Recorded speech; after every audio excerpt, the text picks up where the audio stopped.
Hey y'all, it's Dr. Dara here again with another episode of the UnMelanated Podcast. Let's get to it. So today I'd like to map out what Black political opportunity looks like across Arkansas. Because in a place like this, where you are shapes what you can do. Like I said before, most elections that we deal with here in Arkansas are pretty simple. You need 50% plus one vote to win. Now keeping that in mind, I'd like to think about what that means for strategy. And this, my friends, is where we depart from some of those other podcasts that want to sit around and complain or talk about things that they don't really know anything about. I'm a political scientist, and that means I study the science of politics. Less so the arguing and fussing and fighting, and very much more on the how things work. Why do people make the choices that they make? And how do you get the things that you need?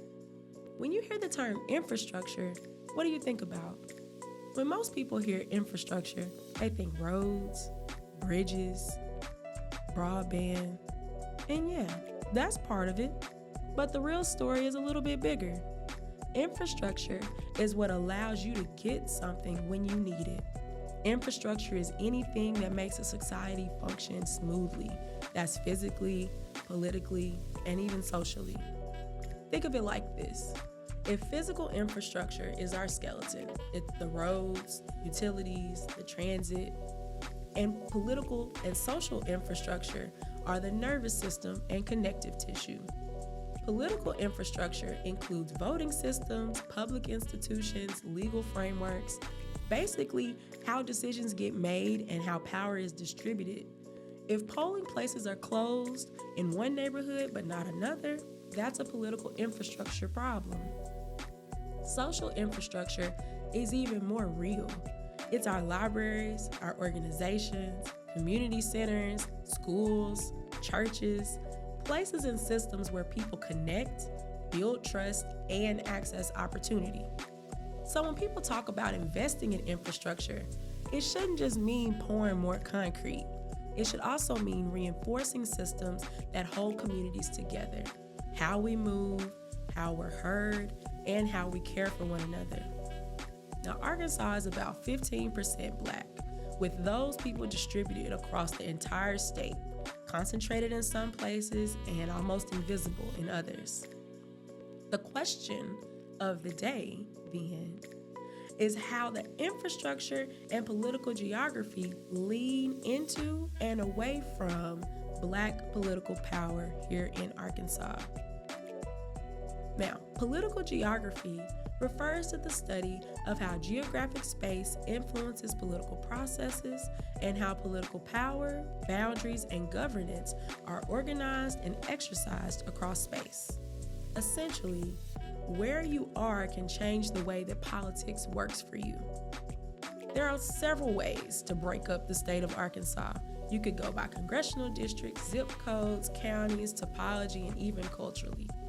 Today, I'm going to talk through a federal division and sort of a cultural division. Now, state senators and representatives are responsible for drawing the boundaries of our U.S. House of Representatives districts here in Arkansas. Now, no one draws boundaries for the U.S. Senate district in Arkansas because they cover the whole state. They don't need any districts. Arkansas has 4 representatives in the U.S. House, and therefore we have 4 congressional districts. Until relatively recently, Arkansas was represented by some Democrats at the highest levels of office. And I know that's hard to believe. I know that doesn't make any sense right now in the world we're living in, but it's absolutely true. And I think it's important to bring that up because we need to talk about how those people who used to be served by Democrats are now being served by Republicans. Now, we're going to walk through a map that I got from the Encyclopedia of Arkansas that talks through our congressional districts. Imagine an Arkansas-shaped donut. I know it's a little weird, but just stay with me. The middle of that donut is roughly the 2nd congressional district. On this map, it's the light blue portion. It includes much of central Arkansas. Interestingly, if you look at Pulaski County, you'll see that Little Rock is split between 3 of the 4 districts in the state, 1, 2, and 4. And that, my friends, is an example of what we call gerrymandering. Gerrymandering is when political districts or boundaries are drawn so that they'll benefit one party or one group over another. Now, you can make up your own mind on if this actually is gerrymandering or not, but it looks like it to me, because why do we want to split up Little Rock's population into 3 separate congressional districts? But anyway, the 2nd district covers west all the way to Conway County, east to White County, and south to about Benton, Arkansas, but not Benton County because that's northwest Arkansas. Now, Districts 1, 3, and 4 surround the 2nd district, our donut hole. So we'll start with the 1st district. It's in the green, and it includes the eastern border of the state from the top, Clay, Greene, Craighead, and Mississippi counties, all the way to the bottom of the state with Chico, Lincoln, and Deshay counties. It also covers part of Little Rock and almost covers the whole top of the state all the way to Boone and Searcy counties. Now, if we go counterclockwise, we'll end up with the 3rd congressional district, which is in orange. It covers northwest Arkansas and is the smallest in land area. Up to the furthest corner of the state, past Bentonville in Benton County, and down to Fort Smith in Sebastian County. Interestingly enough, the 3rd and the 4th congressional districts split Sebastian County. So we'll begin at Sebastian County going down to the 4th district, which covers a huge amount of area from sort of the north central Newton, Pope County, Johnson County area, down Highway 71, all the way down to Texarkana and Miller County, east around the bottom of the state, all the way to Drew and Ashley counties, up including Pine Bluff, part of Little Rock, over into Hot Springs, and all of that's in between there is all the 4th congressional district. As you can see, these are vastly differently shaped regions that cover a lot of ground. Each federal district was designed to have about 750,000 people in it. In the 2nd and 3rd congressional districts, those 750,000 people are much more tightly packed. In districts 1 and 4, on the other hand, they're spread out tremendously. This has a lot to do with who can win in which districts, how much money it will take, and what their strategy needs to look like. Now that's thinking about the federal. There are about 100 state House of Representative districts and 35 state Senate districts in Arkansas, all drawn by the governor, secretary of state, and the attorney general.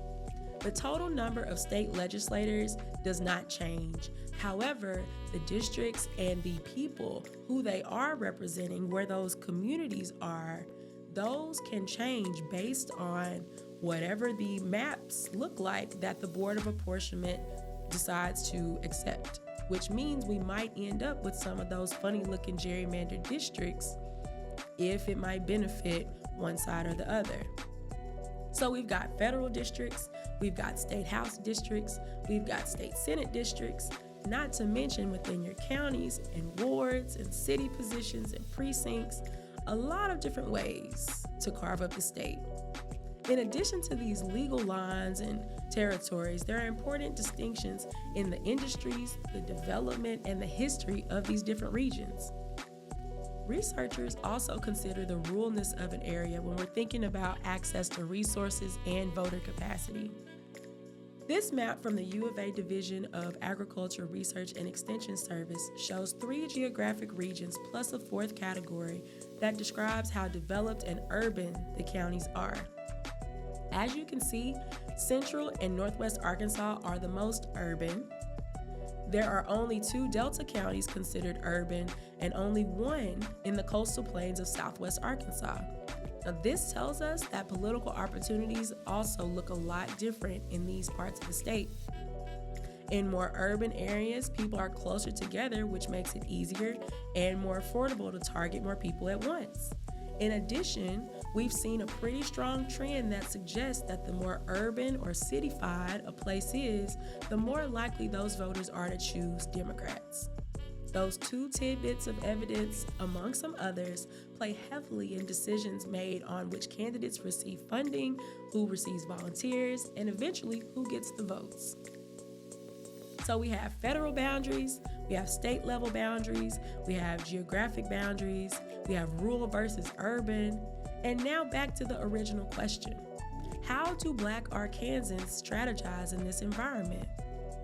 About 1/3 of Black Arkansans live in the non-urban Delta region. That's the river basin portion of the 1st District. Another 1/3 live in the non-urban coastal plains region, taking up the bottom of the 4th District. And the final third is split between those urban counties and the highlands, which is up in the mountains. Now, our final map. Consider this State House office holder map. You can see where the places that Democrats have won are either considered urban or they're in densely Black parts of the state.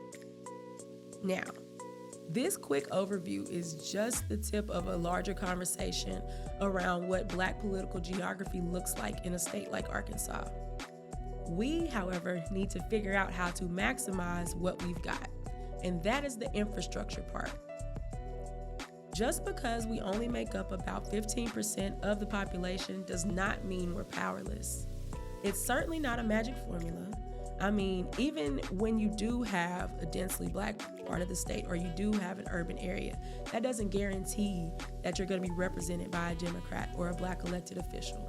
And I fully recognize that Arkansas has more than just Black and white people, and that everyone of any group might not vote the same way, and that there are several factors that affect campaign success aside from these simple categories. However, at a basic level, trying something, working toward a real goal is better than nothing. Even if you don't get it, you will know that you tried. So thinking about what we know about political infrastructure and what it's supposed to be, and we also know about the political geography of the state, how do we maximize our power here in Arkansas? Well, one, we can maximize our power by communicating between and within our organizations. One reason I believe these blue spaces are so few and far between is that we are not communicating with one another. There are so many organizations with statewide reach. All the Divine Nine, the NAACP, Black student organizations across different campuses, Democratic county parties and caucuses, church organizations, the Masons and Eastern Stars, the community councils, Jack and Jill, the Links, the list can go on and on and on. However, if I asked any one of these orgs what folks were doing on one side of the state versus the other side of the state, there'd be a little hemming and hawing, but eventually they'd have to tell me that they didn't know. Now, I'd love to be proven wrong about that, but I haven't been so far. And it's unfortunate because we can't build together if we don't communicate with one another. It often feels like we're alone. It can be quite isolating. And the thing is, maybe you're out here trying as hard as you can, but you're not getting anywhere and you don't know how to get to the next step. Imagine what we could do across the state if we could build on what others have done. If we could share wisdom from those who have built up their communities so we could replicate instead of starting at square one every time.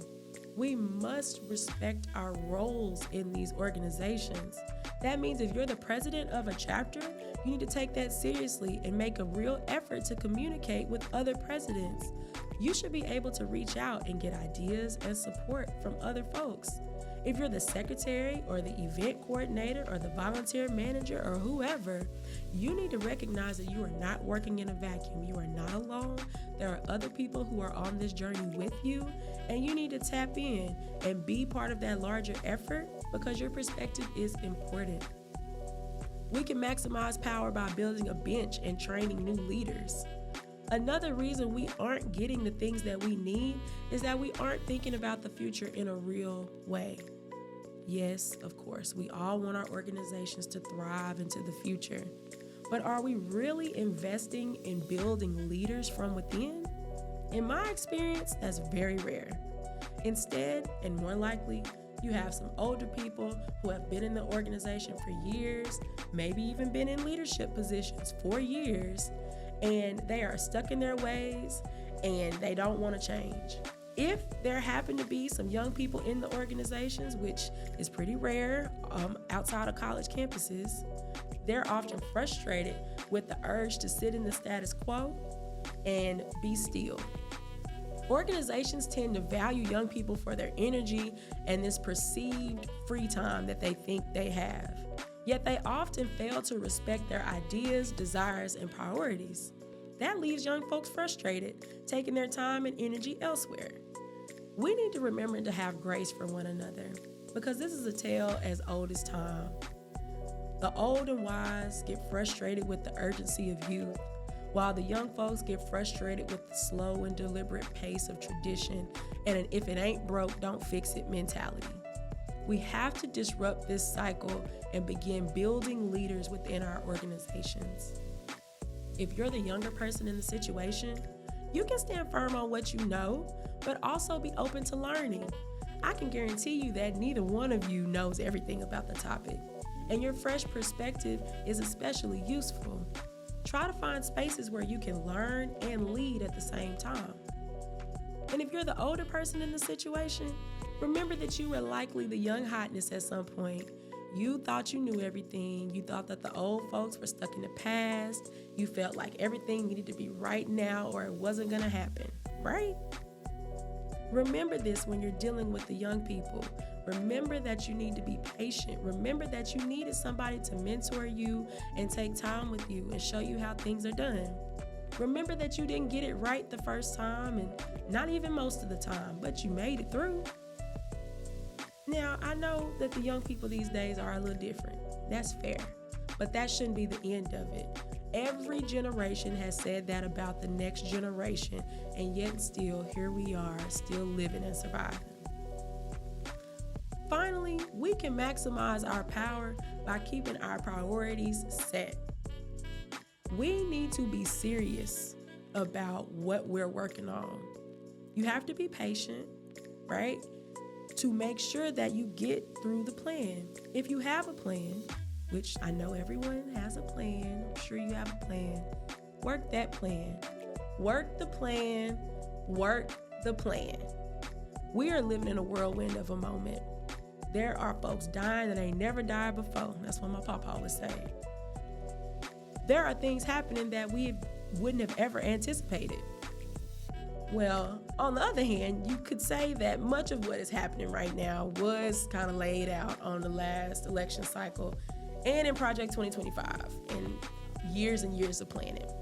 So that's all to say that while it is wild and you are well within your rights to be overwhelmed, we cannot go at this randomly. It's not a random plan, and we cannot try to fight it randomly. We have to plan our plan and work that plan.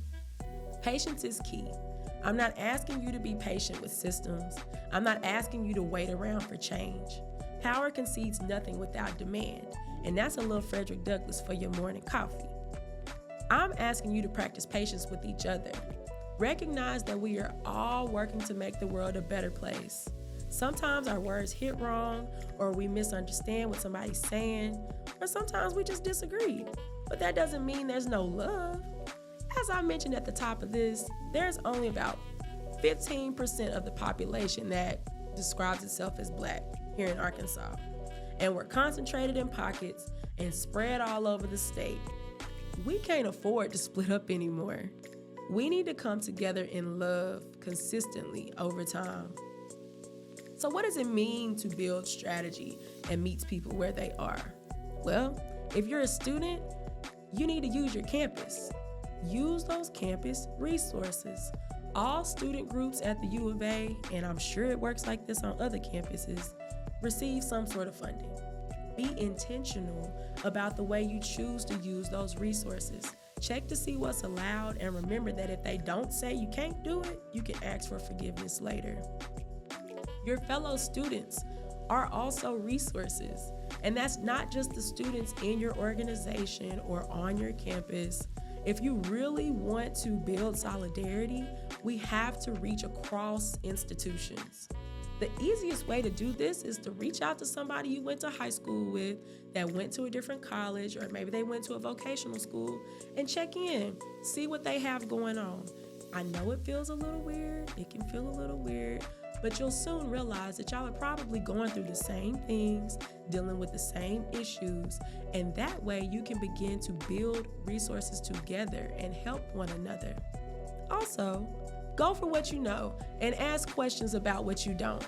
Consider where your educational and political opportunities can overlap, and that's for students and non-students alike. We never run out of opportunities to learn. I believe that's one of the main things holding us back. We can't work together if we're not all on the same page, and especially if we're not even in the same book. We have to have courageous curiosity. What I mean by that is that you won't always know the right or the best or the winning path every time. And that doesn't mean you don't know anything. It just means you don't know everything. And newsflash, nobody knows everything. We can do anything together though. You don't know what you don't know, and you won't know until you do the work to find out. The same reason that some people remain underpaid while others thrive is the same reason why some communities are consistently overlooked and under-resourced. And what reason is that?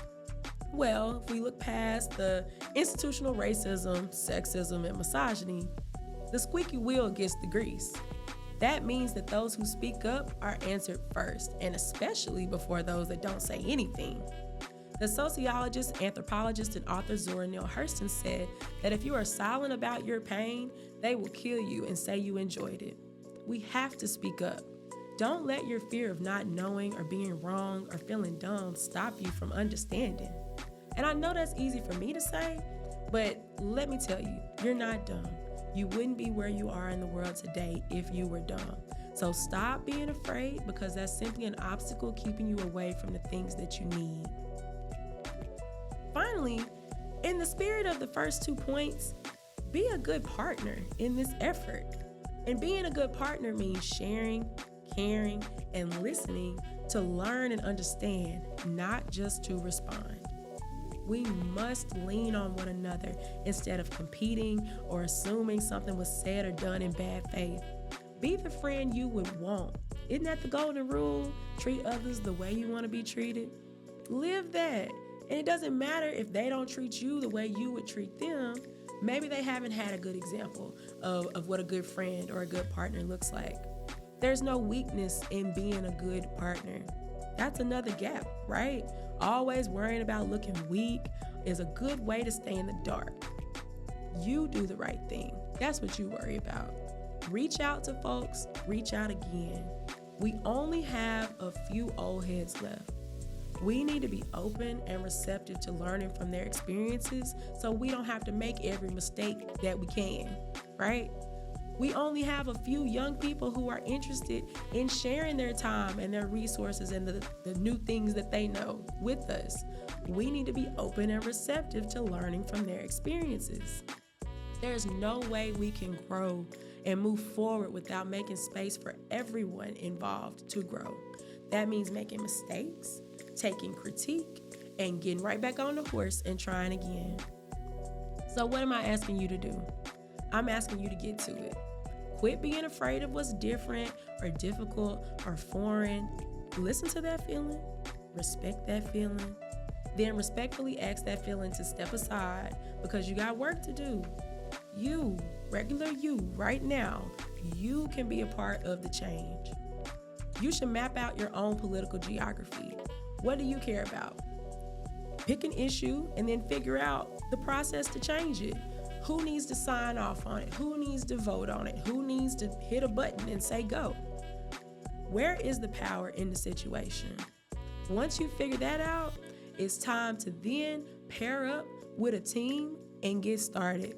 That means align yourself with some organization. Now, there are organizations for every single issue or cause that might come to mind that you might care about.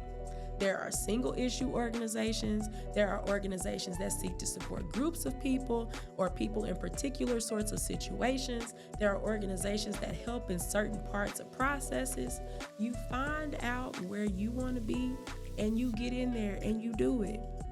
You might look at the local NAACP chapter as a place where your grandma and Miss Sally talk and argue with Mr. Jones, but it could be so much more than that. That's the same for any other organization that you find that supports the issues you care about. Now, I don't know everybody that's doing everything in the state of Arkansas, but I do know that there are several folks trying to do big things for the state.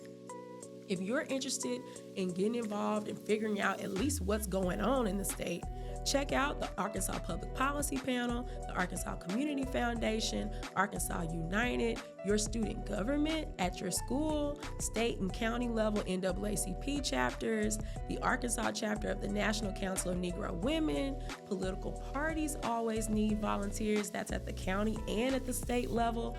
You can go to learn about Black history at the Mosaic Templar Center in Little Rock.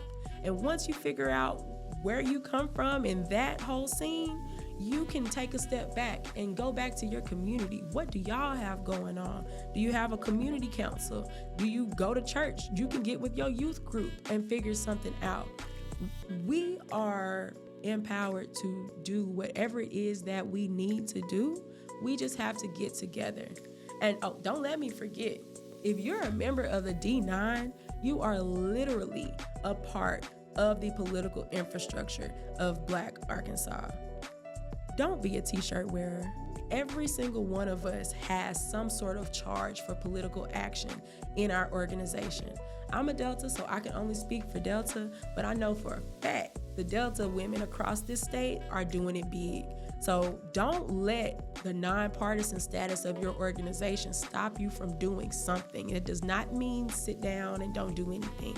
It means do everything that you possibly can. And finally, if you don't see anybody out here doing something that you feel good about or something that you care about, you do it. You get out there, you create the organization, you build the momentum, and you get it done. Because power is local. You have to start where you are and build out. That is what I have for y'all today. So you remember to stay Black, and she who sits on the red hot stove shall surely rise.